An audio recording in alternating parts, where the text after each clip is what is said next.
ధన్యవాద్ G. అలాగే రాష్ట్ర అధికార ప్రతినిధి డాక్టర్ వినీశ్వర్ రెడ్డి గారు మాట్లాడారు.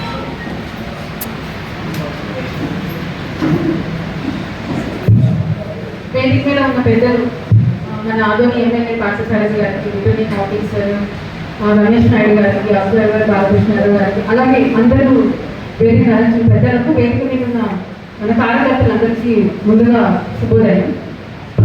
అందరూ ఇప్పటి వరకు చెప్పుకుంటారు, రమేష్ నాయుడు గారు చాలా చక్కగా మనల్ని ట్యూన్ చేసి పెట్టారు. అంటే చిన్నపిల్లల్ని ఎలా మనం స్కూల్కి వెళ్ళాలంటే హాలిడేస్ అయిపోయాక చెప్తాము, చాలా ఎమోషనల్గా ఏదో నేను వచ్చాను చేశానని కాకుండా చాలా కరెక్ట్గా చెప్పాను.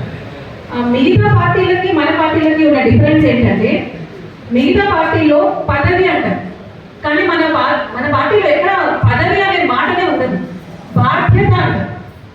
సో ఇందాక చెప్పినట్టు కూడా అందరం కూర్చొని మాట్లాడుకొని సెలెక్ట్ చేద్దామంట.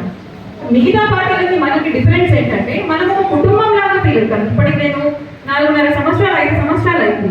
ఎప్పుడు కూడా పార్టీలో మహిళలు అయి ఉండి డాక్టర్ అయి ఉండి కూడా ఇబ్బంది పడలేదు. అందరూ అన్న అమ్మ కూర్చో. సో ఒక కుటుంబంలో ఇప్పుడు అంటే డిస్ట్రిక్ట్ ప్రెసిడెంట్, జిల్లా అధ్యక్షుడు అంటే ఇక్కడ ఎవరు కూడా మాకేదో ఒక హంగు ఆర్భాటం లేకపోతే ఒక కిరీటం లాగా ఫీల్ అవ్వరు, అది ఒక బాధ్యత లాగా ఫీల్ అవుతారు. సో ఇందాక చెప్పినట్లు ఈరోజు రామకృష్ణ గారు చాలా రోజుల నుంచి ఆస్పిరేషన్ అంటే కావాలని ఆశిస్తూ ఉన్నారు, దానికి తగినట్టే కష్టపడ్డారు. అంతకు ముందు కూడా వచ్చిన అధ్యక్షులు నీలకంఠ గారు కావచ్చు, రామస్వామి గారు కావచ్చు, మనకందరికీ ఒకటే చెప్తారు, మీరు జిల్లా అధ్యక్షులు, ఆ బాధ్యత గుర్తించి గౌరవించండి. మనం ఇన్నాళ్ళు, నేను ఇంతకుముందు రామస్వామి గారు కావచ్చు, నీలకంఠ గారు కావచ్చు, ఇప్పుడు రామకృష్ణ గారు కావచ్చు, ఆ పదవి ఆ బాధ్యతలో ఉన్నప్పుడు మనందరం కూడా పార్టీ కోసం కలిసి పనిచేస్తాం. మనం ఎప్పుడూ కూడా ఒక భారతీయ జనతా పార్టీ కార్యకర్త క్రమశిక్షణను ఉల్లంఘించలేదు. సో ఇప్పుడు కూడా రామకృష్ణ గారు ఆ బాధ్యతను బాగా నిర్వహించగలరు. ఒక్కటి నేను చెప్పదలుచుకుంది ఏంటంటే, ఈరోజు రామకృష్ణ గారి గురించి మాటలు చాలా ముఖ్యమైనవి. ఆయన మృదు స్వభావం కలవారు, అలాగని యాక్షన్స్ చేయడంలో చాలా గట్టిగా ఉంటారు. ఈ రోజు కూడా వ్యక్తిగతంగా ఎంతో సమస్య ఉన్నప్పటికీ కూడా ఆ గంభీరంగా వచ్చి నిలబడ్డారంటే అది ఆయన ప్రయత్నం.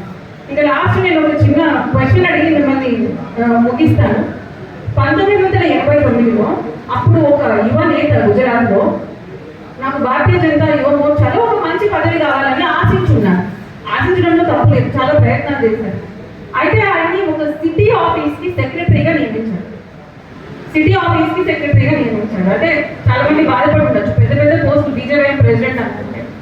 ఏమీ మాట్లాడకుండా నెక్స్ట్ రోజు నుంచి అహ్మదాబాద్లో సిటీ ఆఫీస్లో కూర్చొని చాలా చక్కగా పనిచేశారు.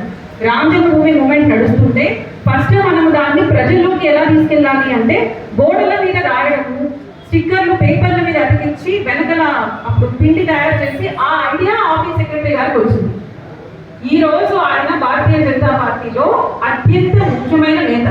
మన దేశంలోనే సెకండ్ మోస్ట్ పవర్ఫుల్ పర్సన్ ఎవరా వ్యక్తి? అమిత్ షా.